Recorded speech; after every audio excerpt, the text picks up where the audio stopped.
President of India ने एक presidential reference के तहत आर्टिकल 143 के तहत आर्टिकल 143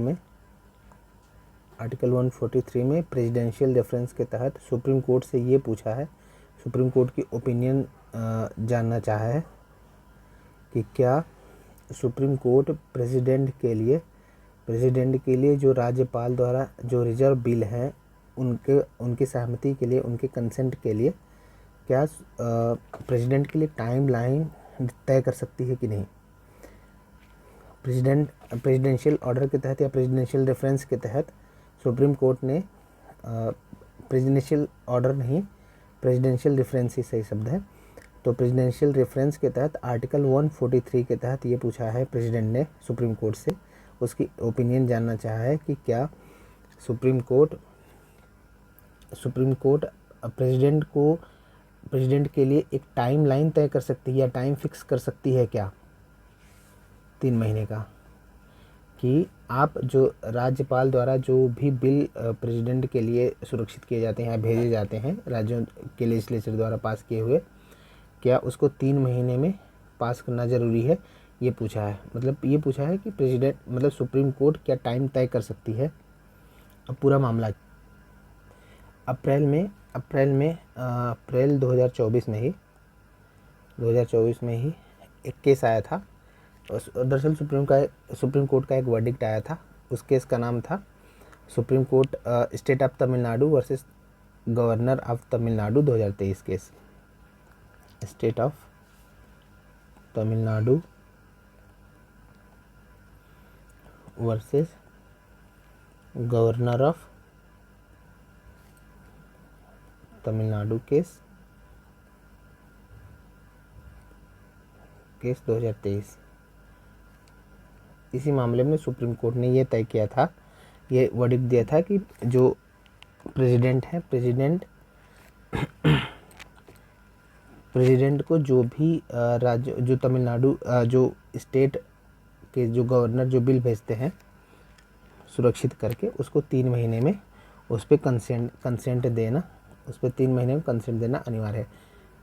और अगर उस पर असहमति होती है या उसको विथहेल्ड करते हैं या रोकते हैं, मतलब मना करते हैं उस पर, तो उसका कोई कॉन्स्टिट्यूशनल ग्राउंड होना चाहिए, कॉन्स्टिट्यूशनल ग्राउंड होना चाहिए।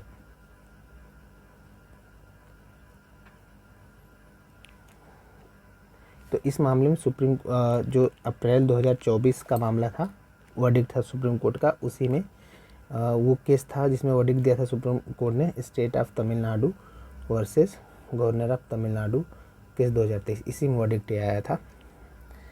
अभी पूरा मामला ये है कि जो तमिलनाडु के गवर्नर हैं आर एन रवि,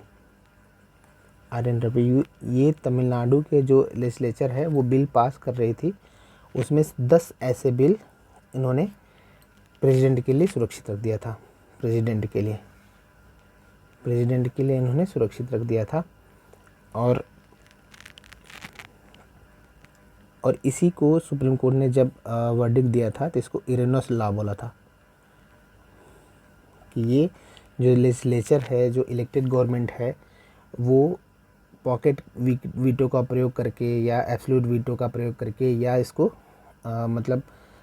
प्रेसिडेंट के लिए रेफ़र करके कैसे रोक सकते हैं।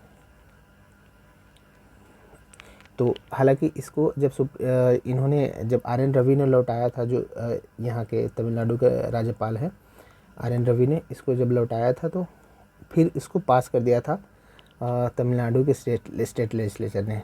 फिर इन्होंने उनमें से 10 बिल को राष्ट्रपति के लिए सुरक्षित रख दिया था। अब जो आर्टिकल 200 के तहत अब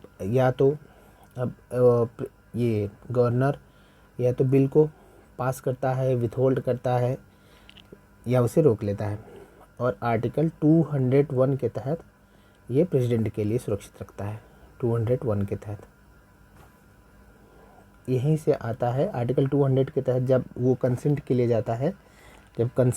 जाता है, स्टेट लेजिस्लेचर जब बिल पास करता है और प्रेसिडेंट गवर्नर के पास कंसेंट के लिए भेजता है, तो यहीं से आता है उसका वीटो, इनडायरेक्ट वे में, या तो उसको रोक सकता है, वापस भेज सकता है, या कंसेंट दे सकता है। और अगर वो प्रेसिडेंट के लिए सुरक्षित रख लेता है तो आर्टिकल 201 के तहत। अब ये इसमें ये भी कहा है सुप्रीम कोर्ट ने कि अब गवर्नर के पास जो स्टेट लेजिस्लेचर के बिल हैं, अगर उन्होंने पास कर दिया है तो उसके पास कोई एब्सोल्यूट वीटो या पॉकेट वीटो नहीं है। एब्सोल्यूट वीटो या पॉकेट वीटो नहीं है, क्योंकि भारतीय संविधान में बिल जो भी स्टेट लेजिस्लेचर या पार्लियामेंट अगर उसको प्रेसिडेंट, जैसे पार्लियामेंट बिल पास करती है तो आर्टिकल 11 के तहत ये सहमति के लिए जाता है, और स्टेट लेजिस्लेचर पास करती है तो 200 के तहत गवर्नर के पास सहमति के लिए जाता है। तो ये टाइम लाइन फिक्स नहीं है कि कितने दिन में वो सहमति देंगे या वापस कर देंगे, ऐसा फिक्स नहीं है टाइम लाइन। अब इसका दुरुपयोग होने लगता है कभी कभी, मतलब ये वो केस में आया था, इसका दुरुपयोग हो सकता है। तो यहीं से इनडायरेक्ट वे में वीटो कॉन्सेप्ट आया है। एब्सोल्यूट वीटो का मतलब हुआ है एब्सोल्यूट वीटो कि वो बिल्कुल वापस कर दे, कंसेंट न दे, मतलब वो बिल ख़त्म हो जाएगा, अगर मना कर देगा तो बिल ख़त्म हो जाएगा, एब्सोल्यूट वीटो। और पॉकेट वीटो का मतलब कि वो ना विथहेल्ड करे, ना सहमति दे, और वो मतलब अपने पास रखे रहता है बस। पॉकेट वीटो में राज्यपाल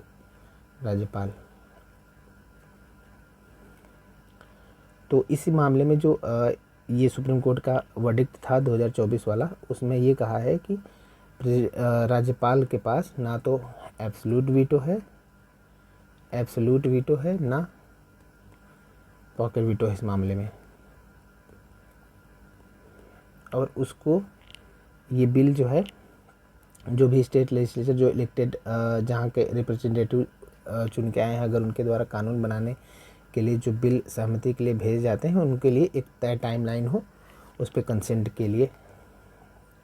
तो पूरा यही मामला था कि प्रेसिडेंशियल रेफरेंस के तहत सुप्रीम कोर्ट से प्रेसिडेंट ये जानना चाह रहे थे कि क्या सुप्रीम कोर्ट प्रेसिडेंट के लिए टाइम तय कर सकती है क्या बिल पर सहमति के लिए या उसको वापस भेजने के लिए। अब 3 महीने का सुप्रीम कोर्ट ने टाइमलाइन तय कर दिया था, 3 मंथ्स का। आर्टिकल 1, अब इसमें जो 10 बिल थे उसमें आर्टिकल 142 का प्रयोग करके उसको पास कर दिया था, सुप्रीम कोर्ट ने पास मान लिया था, जिसमें कंप्लीट जस्टिस का कॉन्सेप्ट है आर्टिकल 142 के तहत। पूर्ण न्याय का जो कॉन्सेप्ट था कंप्लीट जस्टिस, इसमें इसका हवाला देते हुए सुप्रीम कोर्ट ने कहा कि जो 10 बिल प्रेसिडेंशियल एक तरीके से सहमति के लिए गए थे वो पास मान लिए जाएंगे। अब एक और बात कि इसमें यह भी है कि ये मैंडेमस भी मतलब जो आर्टिकल 32 के तहत जो रीट होती है, आर्टिकल 32 के तहत जो रीट होती हैं कई 5 रीट, उसमें से मतलब ये सुप्रीम कोर्ट ने कहा है कि स्टेट मैंडेमस के लिए रीट दायर कर सकती हैं, और सुप्रीम कोर्ट मैंडेमस जारी कर सकती है किसके खिलाफ, किसके खिलाफ, प्रेसिडेंट के खिलाफ और गवर्नर के खिलाफ। जबकि इनको मतलब परमादेश ये किसी ऑफिशियल बॉडी, किसी जुडिशियल बॉडी इसके खिलाफ जारी की जाती है ये मैंडेमस, सुप्रीम कोर्ट या हाई कोर्ट के द्वारा, मतलब हायर जुडिशरी के द्वारा ये मैंडेमस जारी की जाती है। अब सुप्रीम कोर्ट ने ये कहा है कि राज्य भी जो स्टेट भी हैं, स्टेट्स, वो मैंडेमस के लिए रीट दायर कर सकते हैं और सुप्रीम कोर्ट मैंडेमस जारी कर सकती है, परमादेश। अब आर्टिकल 361 के तहत प्रेसिडेंट और गवर्नर को इम्यूनिटी प्राप्त है मैंडेमस से। तो एक ये भी बात था। इसी में ये हुआ मतलब ये भी बात जो एक अन्य पक्ष है इसमें ये कहा गया, जैसे एक जब ये वर्डिक्ट आया था तो जो उसमें जुडिशियल रिव्यू वर्डिक्ट आया था, जब उसमें 2 जजों की बेंच थी। अब यहाँ पे सुप्रीम कोर्ट रिव्यू पिटिशन या तो केंद्र सरकार या प्रेसिडेंट रिव्यू पिटिशन के लिए कहें, रिव्यू पिटिशन के लिए आर्टिकल 137 के तहत 137 के तहत रिव्यू पिटिशन के लिए कहें, लेकिन ऐसा नहीं हुआ रिव्यू पिटिशन के लिए, क्योंकि एक बार सुप्रीम कोर्ट ने मतलब फैसला दिया था, तो इसमें सरकार की ही किरकिरी हो सकती थी, गवर्नमेंट ऑफ इंडिया की। इसीलिए मतलब जो तमिलनाडु के जो स्टेट को रिप्रेजेंट कर रहे थे एडवोकेट, वो अभिषेक मनु सिंघवी, वो ये कहे कि सरकार इसको मतलब प्रेसिडेंशियल रेफरेंस के तहत इस मामले को पलटना चाहती है, मतलब कि आया है फैसला सुप्रीम कोर्ट की तरफ से ही। अब इसमें प्रेसिडेंशियल रेफरेंस का क्या मतलब है? जब सुप्रीम कोर्ट की तरफ से फैसला आ गया तो दोबारा से करने का मतलब 5 जजों की बेंच बैठेगी, कॉन्स्टिट्यूशनल बेंच बैठेगी, उस पर अपना मत देगी प्रेसिडेंशियल रेफरेंस के तहत। तो ये सरकार मतलब वो ये कहना चाह रहे थे कि सरकार इसको फिर से इस मामले को ख़त्म कराना चाहती है, केंद्र सरकार। और तीसरा कि सुप्रीम कोर्ट मतलब ये जो आर्टिकल 143 के तहत जो सलाह देती है प्रेसिडेंट को, इसके तहत वो मना भी कर सकती है, मतलब डिक्लाइन कर सकती है कि हम सलाह नहीं देंगे। ऐसा 2 मामलों में हुआ भी है, मतलब 2 बारी ऐसे सुप्रीम कोर्ट ने मना भी किया है, रिफ्यूज़ किया है, डिक्लाइन किया है, रिफ्यूज़ किया है कि हम सलाह नहीं देंगे, अपना ओपिनियन नहीं देंगे।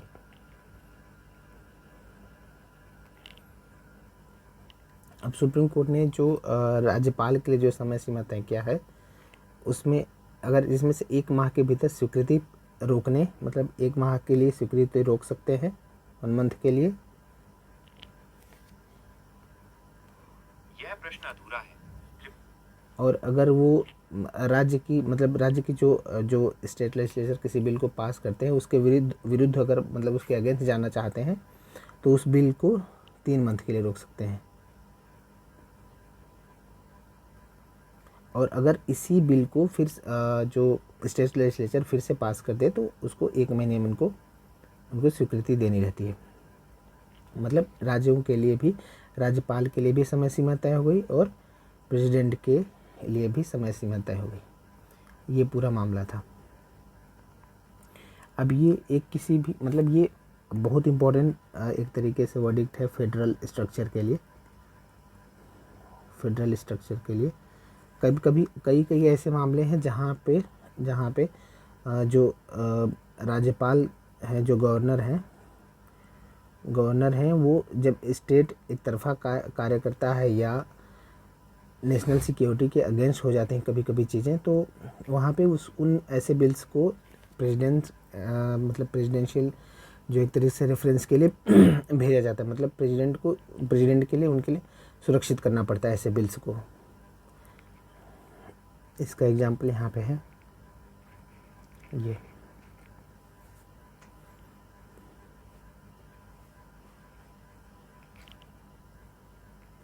अब यहाँ पे मतलब पंजाब सरकार ने जब यूनिलैटरली एक रिवर जो समझौता हुआ था, नदी जल समझौता हुआ था, वहाँ से एक पक्षी तरीके से यूनिलैटरली से बाहर हो गई थी।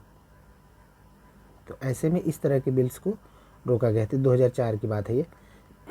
तो ऐसे नॉर्मली तो जो गवर्नर होते हैं वो तो बिल पर सहमति दे ही देते हैं, लेकिन कभी कभी बात नेशनल सिक्योरिटी को लेकर होती है, या हालांकि ये बहुत मतलब ब्रॉडर टर्म है नेशनल सिक्योरिटी, तो अगर उसके अगेंस्ट या नेशनल इंटरेस्ट के अगेंस्ट हो जाते हैं, जो मान लीजिए जो बॉर्डर स्टेट्स हैं तो नेशनल सिक्योरिटी के अगेंस्ट हो जाती है, तो वहाँ पर प्रेसिडेंट के लिए वो बिल राज्यपालों द्वारा सुरक्षित रख दिए जाते हैं आर्टिकल 201 के तहत। तो यही प्रेसिडेंट ने पूछा था कि क्या प्रेसिडेंशियल रेफरेंस के तहत, मतलब प्रेसिडेंशियल रेफरेंस के तहत पूछा गया था, प्रेसिडेंशियल रेफरेंस के तहत ये पूछा गया था कि क्या सुप्रीम कोर्ट